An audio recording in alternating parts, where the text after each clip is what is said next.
Bonjour à tous. Aujourd'hui, je vais vous parler des bienfaits de l'eau. Dans mon post d'hier, j'évoquais une énergie de l'eau qui reflète notre beauté. J'ai intégré le pouvoir de l'eau sous toutes ses formes dans ma vie.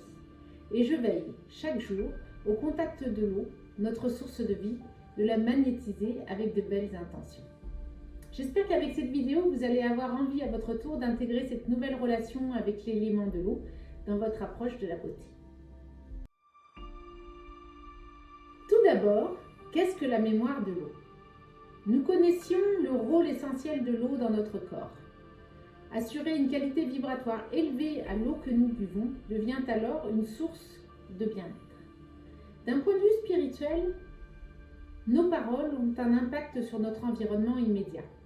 En sachant que les mots génèrent des vibrations qui sont en résonance avec des vibrations de même fréquence, nous pouvons agir sur un certain nombre de sujets. C'est une des techniques des thérapeutes qui savent trouver les mots qui guérissent. Ce phénomène de résonance est identique pour nos pensées, qui sont en mesure de véhiculer alors une forte énergie. Combien de personnes sont-elles prêtes à comprendre cette leçon et à faire un choix dans leur façon de penser?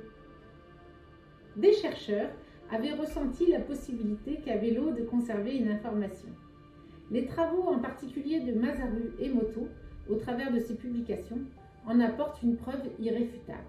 L'eau possède réellement une mémoire.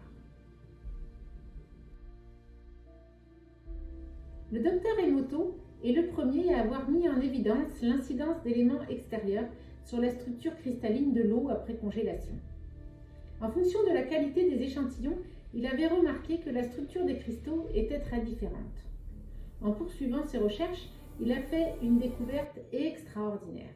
Les cristaux étaient de deux types différents en fonction de l'exposition de l'eau, soit à des vibrations positives, soit à des vibrations négatives.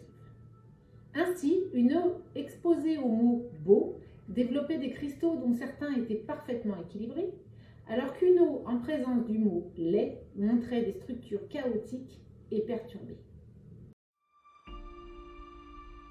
Voici un exercice vibratoire avec l'eau. Un rituel simple qui nous permet de lâcher prise et de poser une intention. À réaliser le soir, utilisez un verre d'eau comme support vibratoire pour cette expérience. Prenez un verre d'eau sous lequel vous glissez une feuille, sur laquelle vous aurez noté votre souhait préalablement. Écrivez votre message au présent et formulez votre intention à la première personne. Je. Car avec haute bienveillance, on ne peut faire que la demande pour soi-même et non pas évidemment pour une autre personne. Par exemple, je veux une peau rayonnante et une pleine confiance en moi. Laissez le verre au repos à température ambiante jusqu'au matin. Avant de le boire, posez votre intention en conscience, à haute voix ou en pensée et buvez-le pour vous en imprégner jusqu'au plus profond de vos cellules.